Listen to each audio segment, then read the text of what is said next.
अनेक खाता अच्छी से खाता भितर अनेक किसी भी लिखा जाए किंतु से खाता भितर गोटे नियारा खाता थाए जहाँ को आम समस्ते कहू रफ खाता।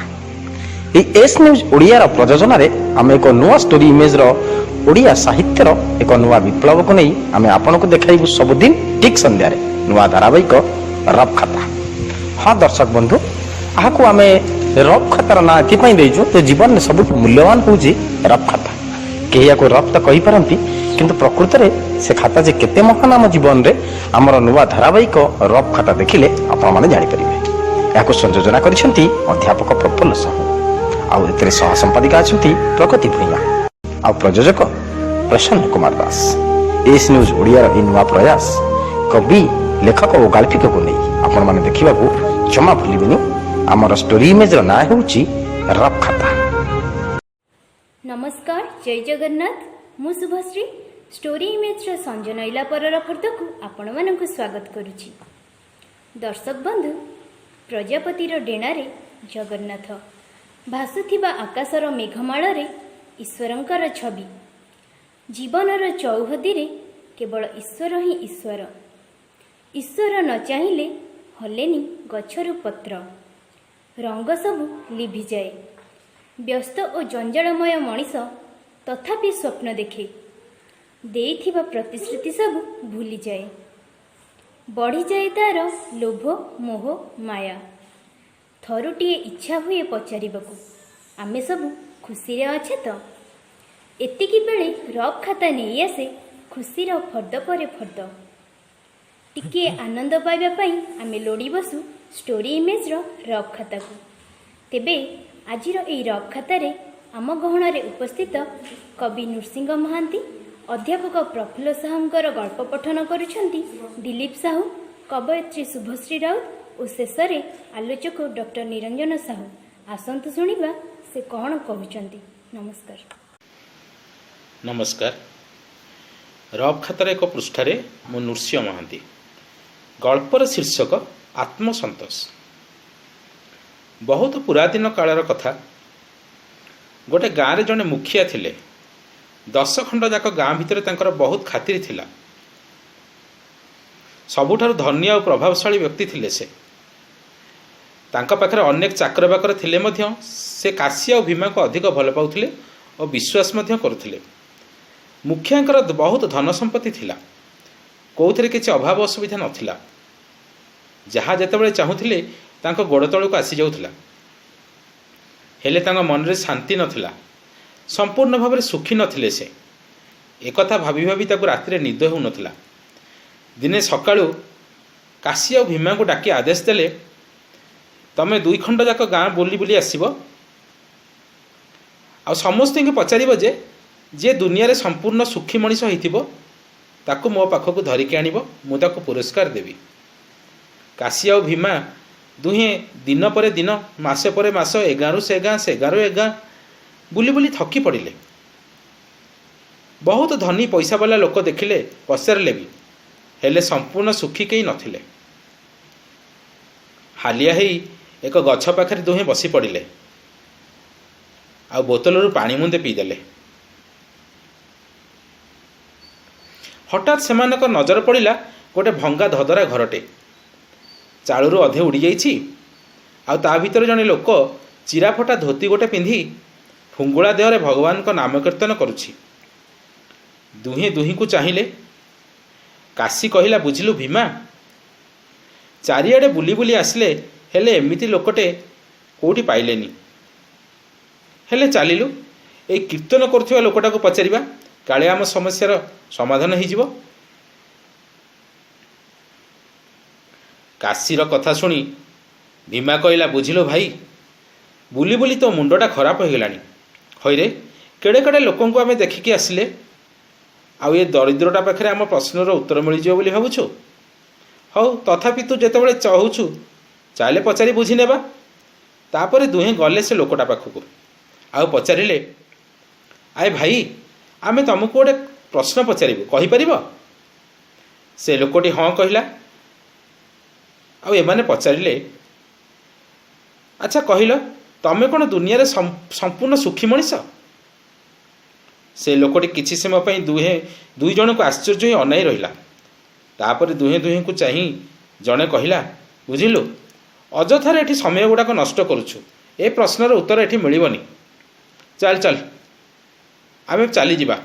यह कही जीवाक उद्यम हेला बेले से लोकटी पछरु से मानकु डाकी कहिला, तमे माने पचारिथिबा प्रश्नर उत्तर न शुणी चली जाउछ जे? हाँ, मु दुनियार संपूर्ण सुखी मनीष। काशी और भीमा आश्चर्य ही परस्पर को चाहिए। जड़े जन को कहला, आमे एते दिन है 10 खंड गाँ बुली बुली केड़े केड़े बड़ बड़ धनी लोक पचारू, समस्ते मना कले, हेले तम पाखे किसी न थाई तमे कहूच मु संपूर्ण सुखी। यह केमिति संभव? ठीक अच्छे, तमे जदि कहूच जे संपूर्ण सुखी ताहले आम सांगरे आस, आम मुखिया तुमको पुरस्कार देवे। से लोकटी सामान्य हसी तम हसी दी कहला, पुरस्कार किए कहला मो पाखे किछि नाही बोली? मो पाखे जहाँ अच्छी ए दुनिया रे कहा पाखरे नाही। काशी और भीमा पचारे, तम पाखे कौन एमती अच्छी जे आउ कहा पाखरे नाही? से लोकटी टिके हसी दे कहला, आत्मसंतोष। मो पाखे आत्मसंतोष अच्छी। मु राति टिके आराम रे सोई पारुछि, खुशी रे बंची पारुछि। हाँ, मो पाखे आजिकाली दुनिया परी धन संपत्ति नहीं, कोठाबाड़ी नहीं। कौन मूल्य अच्छी से धन संपत्ति रे? जोठी मानसिक शांति नहीं, जोठी खुशी अनुभव नहीं, जोठी आत्मीयता नहीं। हेले मो पाखे से सब तो भरपूर है कि अच्छी, से तो मोर संपत्ति। आ तमे मैंने जो पुरस्कार कथा कहल, मो पाखे किसी न थाई मध्य मु सब किछि अच्छी, सेथिपई तो मु संपूर्ण सुखी। तम मुखिया जो पुरस्कार देवे ताठारू केते गुण रे मूल्यवान पुरस्कार मते मो भगवान देइछंती। मु शांति रे अछि, खुशी रे अछि, आ संपूर्ण सुखी जीवन यापन करुछि। धन्यवाद। नमस्कार, मु दिलीप साहू। मु आज पाठ करी अध्यापक प्रफुल्ल साहू गल्प कांचन। कांचनर आखि ओठ दिने मते दुष्ट करथिला। बापा कहती दुष्ट हेले भल, नष्ट हेले सबु गला। दिने से मते दिन रे तारा जह्न देखाइथिला। बोऊ कहे दिन रे जह्न देखिबा शुभ नुहे। अमेईसा राति इंद्रधनु देखिबा जहाँ, कांचन को देखिबा ताहा। दिने फगुण थिला, प्रेम थिला, बयस भी थिला। मिछ अहंकार कथा कही दूरेई गला। आज देखाला कांचन। टिकिए मोटी, आखिरे चश्मा पिंधुथिला। पचारिली केमिति अछ? कहिला बंचिया पाई धन संपत्ति नुहे, जीवन रे सुख शांति लगी प्रेम दरकार। मु कहली जन को भल लगिले कौन भल पाई हुए? कांचन कांदुथिला। नमस्कार। समस्तंको मोर प्रणाम। मु शुभश्री। जीवनर गतिशीलतार पाइबार अनेक किछि इच्छा थाए, जोठी मांसर क्षुधा, तृष्णार कषण, सेठी जीवन पालटि जाए नाचार। पाइबार गोटे दीर्घ प्रतीक्षार जीवन ही पहुँची जाए शून्यतार शेष पाहाचरे। एही मार्मिक अनुभूति को नहीं मोर आजिर ये कविताटी उपस्थापन करुछि। तेबे कविता शून्य पाहाच। केबे आस देखिजिब मो आखि को, केबे आस देखिजिब मो आखि को, जोठी लुह माने पालटि जाइछन्ति निर्वेद झरणा। अनुभव कर मो निश्वासर कला धुआं को, अनुभव कर मो निश्वासर कला धुआं को। जीए बाहरी आसुछि मो कुहुला हृदयरु किछि कंचा मांसर पोड़ा गंधरे। सेठी दिने खोजा पड़ुथिल तुमे, सेठी दिने खोजा पड़ुथिल तुमे, क्षुधा तृष्णार विमुक्त बलयरे, स्नायुरे स्पंदनरे, स्नायुरे स्पंदनरे, अणु अणु अभाव बोधरे। केबे आस देखिजिब मोर आखि को, केबे आस देखिजिब मोर आखि को, जोठी लुह माने पालटि जाइछन्ति निर्वेद झरणा, निर्वेद झरणा। नमस्कार। नीलाचल निवासाय नित्याय परमात्मने बलभद्र सुभद्राभ्यां जगन्नाथाय ते नमः। जय जगन्नाथ। ମହାପ୍ରଭୁ ଜଗନ୍ନାଥ କୋଟି ଓଡ଼ିଆର ମଉଡ଼ମଣି ଏବଂ ସେ ସର୍ବଜୀବ କୂଟସ୍ଥ, ସର୍ବ ଚାରିଖାନି ଜୀବଙ୍କର ପ୍ରାଣ କନ୍ଦରେ ସେ ବିରାଜମାନ କରିଛନ୍ତି ଏବଂ ନୀଳାଦ୍ରିରେ ନୀଳାଚଳ ପର୍ବତରେ ପୁରୁଷୋତ୍ତମ କ୍ଷେତ୍ରରେ ସେ ଲୀଳା କରୁଛନ୍ତି। ତାଙ୍କର ଆଜି ଆମେ ବିଭିନ୍ନ କଥା ଶୁଣୁଥିଲା ପରେ ମଧ୍ୟ ଏବେ ମନେ ହୁଏ ତାଙ୍କର ଭୋଗ ସମ୍ପର୍କରେ ଟିକେ ଆମେ ଆଜି ବିଚାର କରିବା। ଆପଣମାନେ ଜାଣନ୍ତି ମହାପ୍ରଭୁ ଜଗନ୍ନାଥଙ୍କର 64 ବ୍ୟଞ୍ଜନ ହୁଏ। ରୋଷଘର କେଡ଼େ ବିରାଟ ରୋଷଘର ତାଙ୍କର ହୁଏ।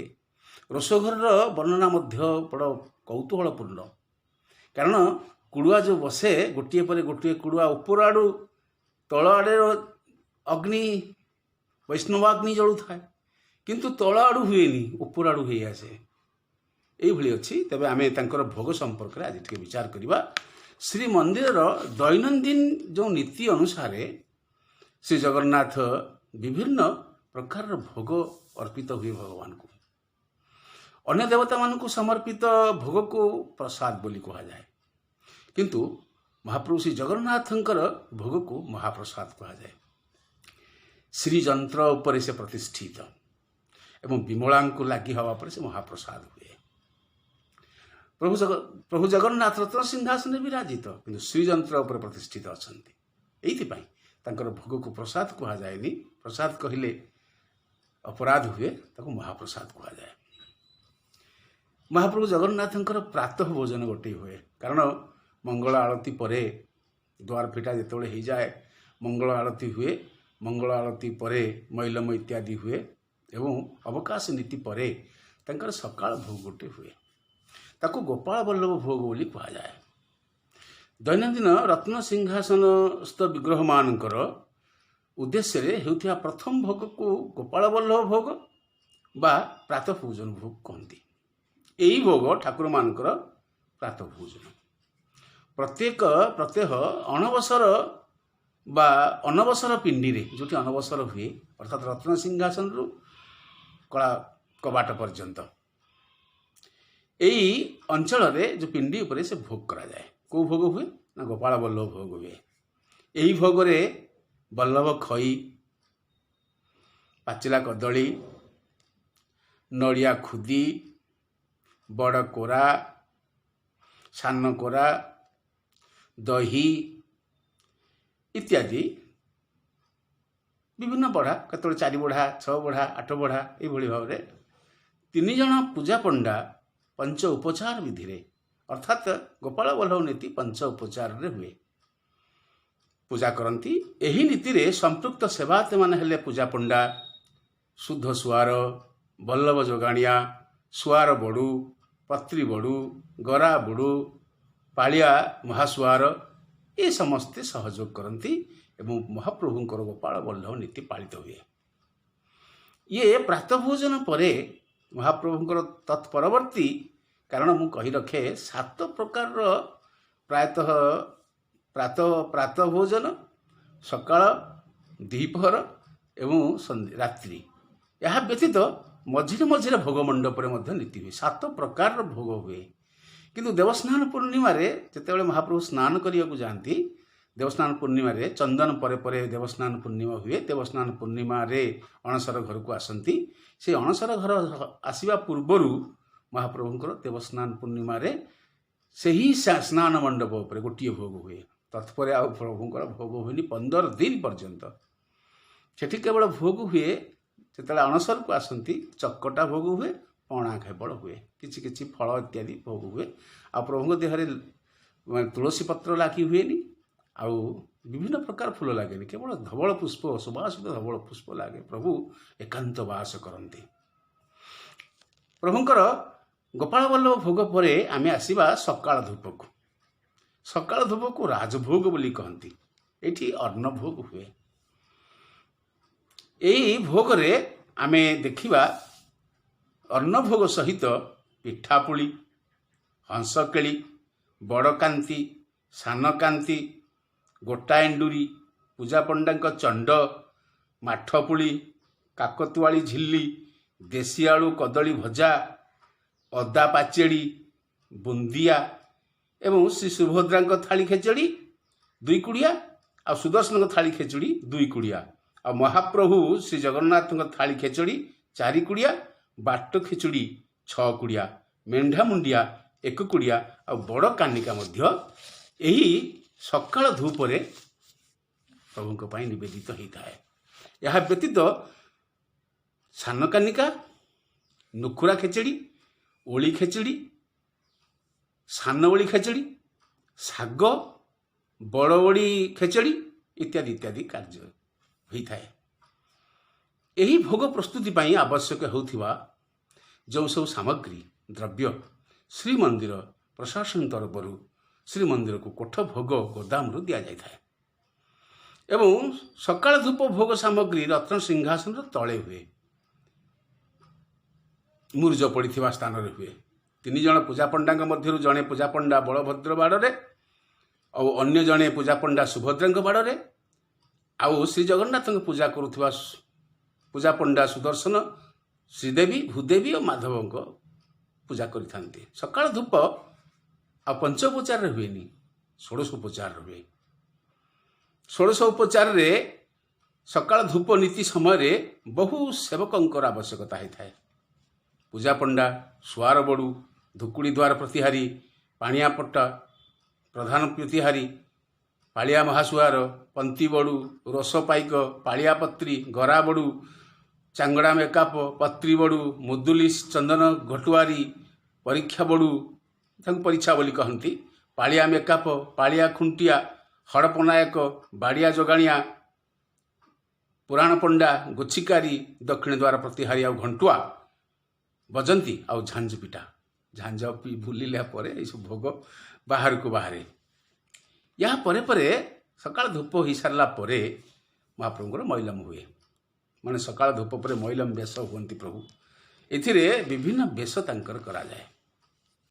ତତ୍ପରେ ଆଉ ଗୋଟିଏ ଭୋଗ ହୁଏ, ଭୋଗ ମଣ୍ଡପରେ ହୁଏ। ଇଏ ବର୍ତ୍ତମାନ ରତ୍ନ ସିଂହାସନ ପାଖରେ ବା ରତ୍ନ ସିଂହାସନ ଯେଉଁଠି ଅଣସର ପିଣ୍ଡିରେ, ଆଗ ପ୍ରଥମେ ଅଣସର ପିଣ୍ଡିରେ ତାପରେ ରତ୍ନ ସିଂହାସନ ପାଖରେ, ଇଏ ସବୁ ହେଇସାରିଲା ପରେ ପ୍ରଭୁଙ୍କର ଭୋଗ ମଣ୍ଡପରେ ଗୋଟେ ଭୋଗ ହୁଏ। ଏ ଭୋଗ ମଣ୍ଡପରେ ଯେଉଁ ଭୋଗ ହୁଏ ଇଏ ଆଉ ଶ୍ରୀମନ୍ଦିର ପ୍ରଶାସନ ଦିଏନି, ଇଏ ସ୍ୱତନ୍ତ୍ର ସେମାନେ ଯେଉଁମାନେ ସୁଆରମାନେ ତାଙ୍କର କରିଥାନ୍ତି। ଏଥିରେ ବିଭିନ୍ନ ଲୋକ ଏଇ ଭୋଗକୁ ନେଇଥାନ୍ତି। ଏଥିରେ ସାଦା ଅନ୍ନ, ଖେଚେଡ଼ି, କାନିକା, ଘିଅ ଅନ୍ନ, ଡାଲି, ଡାଲମା, ବେସର, ମହୁର, ଶାଗ, ଗୋଟି ପୋଟଳ, ଦହି ବାଇଗଣ, ଛେନା ତରକାରୀ ଇତ୍ୟାଦି ବହୁ ପ୍ରକାରର ବ୍ୟଞ୍ଜନ ପ୍ରସ୍ତୁତ ହୋଇଥାଏ। ଏସବୁ ବିକ୍ରି ହୁଏ। ଭୋଗମଣ୍ଡପ ପଞ୍ଚୋପଚାରରେ ଭୋଗ ମଣ୍ଡପରେ ଏସବୁ ପଞ୍ଚୋପଚାର ହୁଏ। ତେବେ କେବଳ ସକାଳ ଧୂପ ଯେଉଁଟା ଧୂପ ସେ 16 ଉପଚାର ହୁଏ, ଆଉ ସକାଳ ଭୋଗ ଯେଉଁଟା ସକାଳୁ ଭୋଗ ଯେଉଁ ଜଳଖିଆ ସେ ସବୁ ପଞ୍ଚୋପଚାରରେ ଏବଂ ଭୋଗ ମଣ୍ଡପରେ ଯାହା ହୁଏ ପଞ୍ଚୋପଚାରରେ ପୂଜା ହୁଏ। ମଧ୍ୟାହ୍ନ ଧୂପ ଆସେ। ମଧ୍ୟାହ୍ନ ଧୂପ ଭୋଗ ମଣ୍ଡପ ପୂଜା ସେବା ପରେ ଭିତର କାଠ ଲଗା ହୋଇଯାଏ। ପ୍ରତିହାରୀ ଭିତର କାଠ ପାଖରେ ବାହ୍ୟ ଟେରା ବାନ୍ଧି ଦିଅନ୍ତି ଏବଂ ସୁଆର ବଡ଼ୁ ଅମଣିଆ ପାଣି ପକାଏ। ଏଥିପୂର୍ବରୁ ପାଣିଆ ପଟା ସେବକ ସକାଳ ଧୂପରେ ବ୍ୟବହୃତ ଥାଳି ଓ ପରଖ ସବୁ ଧୋଇଧାଇ ସଫା କରି ସୁଆର ବଡ଼ୁକୁ ଦେଇଥାନ୍ତି। ସୁଆର ବଡ଼ୁ ସେବକ ପୁନରାୟ ଉପରୋକ୍ତ ଥାଳିରେ ପାଣିରେ ଭଲ ଭାବରେ ଧୋଇ ଭିତରକୁ ଆଣନ୍ତି। ଏହାପରେ ମୁରୁଜ ପକା ହୁଏ ଆଉ 4 ବାଡ଼ରେ ଅର୍ଥାତ୍ ବଳଭଦ୍ରଙ୍କ ବାଡ଼, ସୁଭଦ୍ରାଙ୍କ ବାଡ଼, ଜଗନ୍ନାଥଙ୍କ ବାଡ଼, ସୁଦର୍ଶନଙ୍କ ବାଡ଼, ଏ 4 ବାଡ଼ରେ ଥାଳି ପରଖ ଆଦି ହୁଏ, ପକାଯାଏ। ଏହି ପୂଜା ଓ ଭୋଗ ବଢ଼ି ଟେରା ଫିଟିଲେ ସକାଳ ଧୂପ ପରି ଆଳତି ହୁଏ। ପୂଜା ସମୟରେ ବଜନ୍ତରୀ ଓ ଘଣ୍ଟୁଆ ସେବକ ଘଣ୍ଟା ବଜାଇଥାନ୍ତି। ପୁରାଣ ପଣ୍ଡା ପୁରାଣ ପାଠ କରୁଥାନ୍ତି। ସକାଳ ଧୂପ ପୂଜା କରି ଏହି ଧୂପ 16 ଉପଚାରରେ ହୁଏ। କ'ଣ କ'ଣ ହୁଏ ନା ତିପୁରୀ, ଆରିସା, ମାଠପୁଳି, ବଡ଼ କାକରା, ଫେଣି, ଝଡ଼େଇ ଲଦା, ଅନ୍ନ, ଓରିଆ, ମୁଗ ଡାଲି, ମରିଚି ପାଣି, ଝଡ଼େଇ ମନୋହର, ତାଟ ମନୋହର, ଖଇର ଚୂଳ, ମରିଚି ଲଡ଼ୁ, ପାଗ ଆରିସା, ଟାକୁଆ, ଗଜା, ବିରି ବଡ଼ି, କଦମ୍ବା, ବଡ଼ି ଖିରିସା, ସୁଜି ବଡ଼ି କ୍ଷୀରି ଆଉ ପଣା, ସାକରା, ସୁବାସ ପଖାଳ। ଆମର ଗୋଟେ କଥା ଅଛି ଗାଁ ମାନଙ୍କରେ, ପଖାଳ ଭାତରେ ଘି ତୋ ବାପା ଖାଇଥିଲା କି, ଏମିତି ଗୋଟିଏ କଥା ଅଛି। ଅର୍ଥାତ୍ କିନ୍ତୁ ଜଗନ୍ନାଥ ମୋ ବାପା ପଖାଳ ଭାତ ଖାଆନ୍ତି, ଘିଅ ପକେଇକରି ଖାଆନ୍ତି। ଇଏ ହେଉଛି ଜଗନ୍ନାଥଙ୍କର ଆପଣଙ୍କର ମଧ୍ୟାହ୍ନ ଭୋଜନ ସମ୍ପର୍କରେ ବିବରଣୀ। ତେବେ ତାପରେ ପରେ ସନ୍ଧ୍ୟା ଆଳତୀ ହେଇଯାଏ। ସନ୍ଧ୍ୟା ଆଳତୀ ମଙ୍ଗଳ ଆଳତୀ ପରି ସକାଳେ ଯେମିତି ମଙ୍ଗଳ ଆଳତୀ ହେଇଥାଏ ସେଭଳି ସନ୍ଧ୍ୟା ଆଳତୀ ହୁଏ। ତାପରେ ସନ୍ଧ୍ୟା ଧୂପ। ସନ୍ଧ୍ୟା ଧୂପରେ ଆମର ସକାଳ ଧୂପ ଦ୍ୱିପହର ଧୂପ ପରି ପୂଜା ଉପଚାର ନୀତି ଓ ସମ୍ପୂର୍ଣ୍ଣ ସେବାୟତମାନେ ମଧ୍ୟ ଏହି ଧୂପରେ ଉପସ୍ଥିତ ଥାଇ ନିଜ ନିଜର ସେବା କାର୍ଯ୍ୟ କରିଥାନ୍ତି। ଏହି ଧୂପରେ କୋଠଭୋଗ ସାମଗ୍ରୀ ଦ୍ରବ୍ୟ ଯଥା ଚୁପୁଡ଼ା ପଖାଳ, ସାନ ଓଳି, ସାକରା, ବଡ଼ ଅମାଲୁ, ହାତ ପୋଡ଼ା ଅମାଲୁ, କଅଁଳ ପୁରୀ, ମାଠ ପୁଳି, ସାନ ଅମାଲୁ, ରତ୍ନ ସିଂହାସନ ନିକଟରେ ଷୋଡ଼ଶୋପଚାର ହୁଏ। ଅର୍ଥାତ୍ ସନ୍ଧ୍ୟା ଧୂପ ମଧ୍ୟ ଷୋଡ଼ଶୋପଚାରରେ କରାଯାଇଥାଏ। ତତ୍ପରେ ହୁଏ ବଡ଼ସିଂହାର ଧୂପ। ବଡ଼ସିଂହାର ବେଶ ହୁଅନ୍ତି ରାତିରେ, ବଡ଼ସିଂହାର ଧୂପ ହୁଏ। ଇଏ ହେଉଛି ରାତ୍ରିକାଳୀନ ଶେଷ ଭୋଗ ଧୂପ। ଏଥିରେ ମହାପ୍ରଭୁଙ୍କର ସରପୁଳି ପିଠା, ବିରି ବୁହା ପିଠା, ରୋଷ ପାଇକ, ମିଠା ପଖାଳ, ସୁଆର ପିଠା, କାଞ୍ଜି, କଦଳୀ ବଡ଼ା, ଝୁରି ଇଏ ସବୁ ଧୂପରେ ମୋଟ 88 ପ୍ରକାର ଭୋଗ ନୈବେଦ୍ୟ ହୋଇଥାଏ। କେତେବେଳେ ନା ବଡ଼ସିଂହାର ଧୂପରେ। ତାପରେ ସ୍ୱତନ୍ତ୍ର ଗୋଟେ ଭୋଗ ହୁଏ, ତାକୁ ପହିଲି ଭୋଗ ବୋଲି କହନ୍ତି। ଶ୍ରୀମନ୍ଦିରରେ ଦୈନନ୍ଦିନ କୋଠ ଭୋଗ ବ୍ୟତୀତ ପୌଷ ମାସରେ ଧନୁ ସଂକ୍ରାନ୍ତି ଠାରୁ ମକର ସଂକ୍ରାନ୍ତି ଆଉ ପୂର୍ବ ଦିନ ପର୍ଯ୍ୟନ୍ତ ଶ୍ରୀଜୀଉମାନଙ୍କର ପହିଲି ଭୋଗ ହୋଇଥାଏ। ପୌରାଣିକ ଭିତ୍ତିଭୂମି ଅନୁସାରେ ଦ୍ୱାପର ଯୁଗରେ ମା ଯଶୋଦା ପୁତ୍ର ବାତ୍ସଲ୍ୟ ତଥା ପୁତ୍ର ସ୍ନେହର ପ୍ରମାଣ ସ୍ୱରୂପ ଲକ୍ଷ୍ମୀଙ୍କ ବା ରୁକ୍ମିଣୀଙ୍କ ବାପଘରର ଗମନ ହେତୁ ମାଙ୍କ ପୁତ୍ର ସେବା ରୂପକ ପହିଲି ଭୋଗ ସୃଷ୍ଟି ହୋଇଛି। এইଭଳି ଭାବରେ ତାଙ୍କର ଭୋଗ ଅଛି। କିନ୍ତୁ ମୁଁ କହି ରଖିଥାଏ ଯେ ଅଣସର ପିଣ୍ଡିରେ ଯେତେବେଳେ ପ୍ରଭୁ ଥାଆନ୍ତି କେବଳ ପଣା ଖାଆନ୍ତି, ଛତୁଆ ଖାଆନ୍ତି ଆଉ ଫଳ କେବଳ ଖାଆନ୍ତି, ପ୍ରସାଦ ପାଆନ୍ତି, ଗୁପ୍ତ ସେବାରେ ରହନ୍ତି। ଅମାବାସ୍ୟାରେ ତାଙ୍କର ସବୁ କାର୍ଯ୍ୟ ଶେଷ ହୋଇଥାଏ, କାରଣ 6 ଦିନ ଠାରୁ 9 ଦିନ ପର୍ଯ୍ୟନ୍ତ ମହାଗୁପ୍ତ ସେବାରେ ସେ ରୁହନ୍ତି। ତତ୍ପରେ ପ୍ରଭୁ ଦର୍ଶନ ଦିଅନ୍ତି ଏବଂ ଗୁଣ୍ଡିଚା ରଥଯାତ୍ରାକୁ ଆସନ୍ତି। ଆଜି ଏତିକି, ପୁଣି ଶୁଣିବା ପରେ। ଜୟ ଜଗନ୍ନାଥ। ହଁ ଦର୍ଶକ ବନ୍ଧୁ, ଆଜି ପାଇଁ ଏତିକି। ଦେଖନ୍ତୁ, ଆସନ୍ତାକାଲି ଏକ ନୂଆ ଅଧ୍ୟାୟରେ ପୁଣି ଦେଖାହବ। ଭୁଲିବେନି ଆମ କାର୍ଯ୍ୟକ୍ରମକୁ ଲାଇକ୍, ସେୟାର ଓ ସବସ୍କ୍ରାଇବ୍ କରିବାକୁ। ରହିଲି, ନମସ୍କାର। ତେବେ ଆପଣଙ୍କ ମୋବାଇଲରେ କବିତା ହେଉ କି ଗଳ୍ପ ନିଜେ ପଢ଼ି ଆମ ହ୍ୱାଟ୍ସଆପ୍ ନମ୍ବରକୁ ପଠାନ୍ତୁ। ଆମ ହ୍ୱାଟ୍ସଆପ୍ ନମ୍ବର 7504422096। ଆଉ ଥରେ କହିଦେଉଛୁ 7504422096। ଆମ ଯୋଗାଯୋଗ ନମ୍ବର 9337286723। ରଫ୍ ଖାତା।